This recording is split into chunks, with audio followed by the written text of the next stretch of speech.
গৌৰৱ গগৈ এনেকুৱা এটা কৰিছিলে যেন তেখেত অসমৰ সমগ্ৰ অসমৰ ভাগ্য নিয়ন্তা তেখেতৰ কথামতেই তেখেতৰ শ্ৰুতলিপিৰ মতে সকলো হ'ব তেওঁলোকৰ যি এই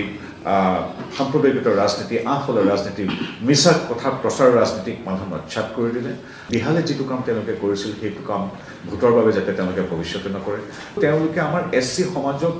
তাচ্ছিল্য কৰিবলৈ সেই অধিকাৰৰ পৰা বঞ্চিত কৰিবলৈ বেয়া বাক্য ক'বৰ বাবে তেওঁলোকে কুণ্ঠাবোধ কৰিছে গতিকে এই কথাষাৰ যাতে ভৱিষ্যতে আমাৰ SC সমাজক যাতে গৌৰৱ গগৈ তথা তেওঁৰ বাহিনীয়ে যাতে অপমান নকৰে এইটো কথা আমি নিৰ্বাচনৰ পিছতো সকীয়াই দিছোঁ তেওঁলোকে যিটো মানুহৰ ৰাইজৰ চিন্তাৰ ঊৰ্ধত বুলি নিজকে ভাবে তাৰ প্ৰতিফলন আজি ৰাইজে দিছে আজি অসমৰ ৰাজনীতিৰ বাবে প্ৰত্যাশিতভাৱেই এটা ভাল খবৰ আহিছে সকলোৱে ভবাৰ ধৰণেই আজি পুনৰবাৰ বিজেপি মিত্ৰজোঁটে এক বহু আকাংক্ষিত সুন্দৰ ফলাফল লাভ কৰিছে যদিও 5টা সমষ্টিত এই নিৰ্বাচন আছিল সমগ্ৰ বাকী 121টা সমষ্টিৰ ৰাইজেও অধীৰ আগ্ৰহেৰে বিজেপিৰ তথা মিত্ৰজোঁটৰ বিজয়ৰ বাবে অপেক্ষা কৰি আছিল গতিকে আমি বিজেপিৰ এগৰাকী কাৰ্যকৰ্তা হিচাপে অসমবাসীৰ লগতে এই বিশেষ 5টা সমষ্টিৰ প্ৰতিগৰাকী ভোটদাতা ৰাইজ আৰু আমাৰ সমৰ্পিত বিজেপি কাৰ্যকৰ্তাসকল একে বিচাৰধাৰাৰ সন্মানীয় সংগঠনবিলাকৰ সদস্যসকলক ধন্যবাদ জনাইছোঁ আৰু এগৰাকী কাৰ্যকৰ্তা হিচাপে ধন্যবাদ জনাইছোঁ আমাৰ সভাপতি মহোদয় তথা আমাৰ এই গোটেই যাত্ৰাৰ মূল কাণ্ডাৰী অসমৰ মাননীয় মুখ্যমন্ত্ৰী ডক্টৰ হিমন্ত বিশ্ব শৰ্মাদেৱক নৰেন্দ্ৰ মোদীদেৱৰ অনুপ্ৰেৰণাৰ সহযোগিতাৰে বিজেপিৰ প্ৰতিগৰাকী কাৰ্যকৰ্তা মাৰ্গদৰ্শকৰ সহযোগিতা শুভেচ্ছাৰে আমি কাৰ্যকৰ্তাসকল আগবাঢ়ি গৈছোঁ আৰু দুয়োখন চৰকাৰৰ যিমানবিলাক ইতিবাচক কাম সেই কামবিলাকৰ সুফল আজি লাভ কৰিছোঁ মানুহে উন্নয়নৰ সপক্ষে ভোট দিছে আমি দেখিছিলোঁ আমি নিৰ্বাচনৰ সময়তো আমি কৈছিলোঁ কিদৰে কংগ্ৰেছ তথা বিৰোধীয়ে কেৱল ভোটৰ বাবে নিজৰ সমাজখনক আঁফলাৰ দৰে ভাঙি থানবান কৰিব বিচাৰিছিল সাম্প্ৰদায়িকতাৰ ৰাজনীতি কৰিব বিচাৰিছিল কিন্তু অসমবাসীৰ ৰাইজে তাক নচ্ছাত কৰিলে আৰু এখোপ আগুৱাই গৈ কংগ্ৰেছৰ এগৰাকী নেতাই নিজৰ সভাপতি বা দলৰ বাকীসকলকে এঘৰীয়া কৰি থৈ নামটো কৈ দিব পাৰে আজি মুহূৰ্তত গৌৰৱ গগৈ এনেকুৱা এটা কৰিছিলে যেন তেখেত অসমৰ সমগ্ৰ অসমৰ ভাগ্য নিয়ন্তা তেখেতৰ কথামতেই তেখেতৰ শ্ৰুতলিপিৰ মতে সকলো হ'ব কিন্তু অসমবাসীয়ে যে তাক নচ্ছাত কৰিলে তেওঁলোকে আনকি এখোপ আগুৱাই গৈ ৰেফাৰেণ্ডাম শব্দটো ব্যৱহাৰ কৰিছিল অৰ্থাৎ যোৰহাটৰ বিজয়ৰ পিছত বিহালীত বিজয় সাব্যস্ত কৰি বা অন্যান্য বাকী 4টা সমষ্টিত বিজয় সাব্যস্ত কৰি ডক্টৰ হিমন্ত বিশ্ব শৰ্মা দেৱৰ প্ৰতি অনাস্থা প্ৰকাশ কৰিব ৰাইজে এনেকুৱা ধৰণৰ এটা নেৰেটিভ সৃষ্টি কৰিবলৈ তেওঁলোকে চেষ্টা কৰিছিল কিন্তু আমি সদায় ইতিবাচক ৰাজনীতি কৰিছিলোঁ আমি জানো আমি বিশ্বাসী যে অসমবাসী ৰাইজে প্ৰতিটো নিৰ্বাচনত যিদৰে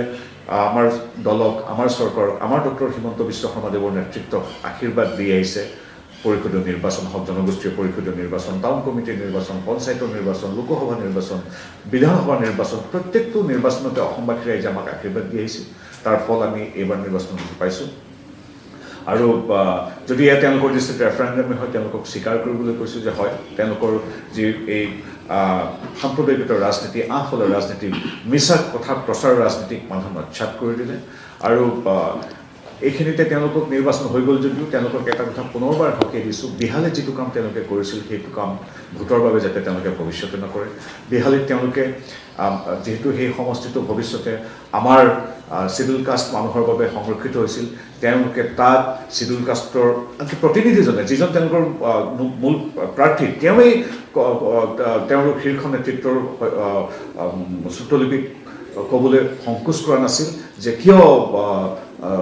SCৰ কাৰণে ৰিজাৰ্ভ হৈছে ইমান স্পৰ্ধা মোদী চৰকাৰ বা আমাৰ সংবিধানে আমাৰ চৰকাৰে আমাৰ দলে সদায় SC ST তথা অন্যান্য পিছপৰা জাতিক আগুৱাই লৈ যাব বিচাৰে সমাজৰ পিছপৰা লোকক আগুৱাই লৈ যাব বিচাৰে এইটো এটা সাংবিধানিক অধিকাৰ কিন্তু তেওঁলোকে আমাৰ SC সমাজক তাচ্ছিল্য কৰিবলৈ সেই অধিকাৰৰ পৰা বঞ্চিত কৰিবলৈ বেয়া বাক্য ক'বৰ বাবে তেওঁলোকে কুণ্ঠাবোধ কৰিছিল পিছত অৱশ্যে এই মিডিয়াৰ আগতে তেওঁলোকে ক্ষমা খুজিছিল গতিকে এই কথাষাৰ যাতে ভৱিষ্যতে আমাৰ SC ST সমাজক যাতে গৌৰৱ গগৈ তথা তেওঁৰ বাহিনীয়ে যাতে অপমান নকৰে এইটো কথা আমি নিৰ্বাচনৰ পিছতো সকীয়াই দিছোঁ দ্বিতীয়তে বাগানৰ মানুহক তেওঁলোকে বহুত তাচ্ছিল্য কৰিছিল আমাৰ বাগানৰ যুৱনেতা আমাৰ দিগন্ত ঘাটল ডাঙৰীয়া প্ৰাৰ্থী আছিল বিহালীত তেওঁক চালানী মাছ বাগানীয়া মানুহৰ প্ৰতি কটু মন্তব্য ইত্যাদি গৌৰৱ গগৈ খুদ নিজে কৰিছিল গতিকে মই এগৰাকী বিজেপিৰ কৰ্মী হিচাপে গৌৰৱ গগৈ ডাঙৰীক সকীয়াই দিব বিচাৰিছোঁ যে কেৱল ভোটৰ বাবে আমাৰ যিদৰে আপোনালোকে অনুসূচিত জাতিৰ লোকক অপমান কৰিছিলে, যিদৰে আপোনালোকে চাহ জনগোষ্ঠীৰ মানুহক চালানী বুলি ক'বলৈ কুণ্ঠাবোধ কৰা নাছিলে, তেনেধৰণৰ যাতে আঁফলা নিকৃষ্ট ৰাজনীতি ভৱিষ্যতে নকৰে, তাৰ বাবে আপোনালোকক এতিয়া সদ্যহতে আহ্বানেই জনাইছোঁ। আৰু অসমখন তেনেধৰণে নহয়, অসমখনৰ ৰাইজ ৰাজনৈতিকভাৱে সচেতন। আপোনালোকে ভবাৰ দৰে আঁফলা সাম্প্ৰদায়িক ৰাজনীতিত বিশ্বাস নকৰে, তাৰ প্ৰমাণ আমি দেখিছোঁ। বৰাক তথা ব্ৰহ্মপুত্ৰ উপত্যকাৰ সকলো সমষ্টিতে ৰাইজে আমাক আশীৰ্বাদ দিছে। আটাইতকৈ গুৰুত্বপূৰ্ণ কথা হ'ল যে চিডলি সমষ্টিটোত মোৰ হাতত পৰা খবৰ মতে তেওঁলোকে ৫% ভোটো লাভ কৰা নাই কংগ্ৰেছ দলে। গতিকে কংগ্ৰেছৰ অৱস্থা আজি এইটো। তেখেতসকলক পুনৰ ৰাজনীতিত হৰাজিকে থাকে, কিন্তু তেওঁলোকৰ যিটো অহংকাৰ, তেওঁলোকে যিটো মানুহৰ ৰাইজৰ চিন্তাৰ ঊৰ্ধত বুলি নিজকে ভাবে, তাৰ প্ৰতিফলন আজি ৰাইজে দিছে। গতিকে এইটো আমাৰ বাবেও এক আশীৰ্বাদ। গতিকে পুনৰবাৰ ৰাইজৰ আশীৰ্বাদ শিৰত লৈ আমি একোগৰাকী একনিষ্ঠ বিজেপিৰ কৰ্মী হিচাপে, মিত্ৰজোঁটৰ কৰ্মী হিচাপে আগুৱাই যাম। ডক্টৰ হিমন্ত বিশ্ব শৰ্মাদেৱৰ যি বিকাশৰ যি ধাৰা চলি আছে, সেই ধাৰাৰ একোগৰাকী আমি সহযাত্ৰী হ'ম। পুনৰবাৰ বিজেপিৰ কাৰ্যকৰ্তা হিচাপে নৰেন্দ্ৰ মোদী দেৱ ডাঙৰীয়ালৈও আমি আন্তৰিক কৃতজ্ঞতা জনাইছোঁ তেখেতৰ মাৰ্গদৰ্শনৰ বাবে। মহাৰাষ্ট্ৰত বিপুল জয় আৰু অসমৰ এই জয় আমি উদযাপন কৰিছোঁ। আৰু ডক্টৰ হিমন্ত বিশ্ব শৰ্মাদেৱক এগৰাকী বিজেপিৰ কাৰ্যকৰ্তা হিচাপে, অসমৰ এগৰাকী নাগৰিক হিচাপে ধন্যবাদ জনাইছোঁ। জাতিটোক, ৰাজ্যখনক আৰ্থ, সামাজিক, সাংস্কৃতিক, ভাষিক সকলো ক্ষেত্ৰতে হাতে হাত ধৰি সমন্বয়, শান্তি আৰু ঐক্যৰে আগুৱাই নিয়াত তেখেত সফল হৈছে, তাৰ প্ৰমাণ এই নিৰ্বাচন।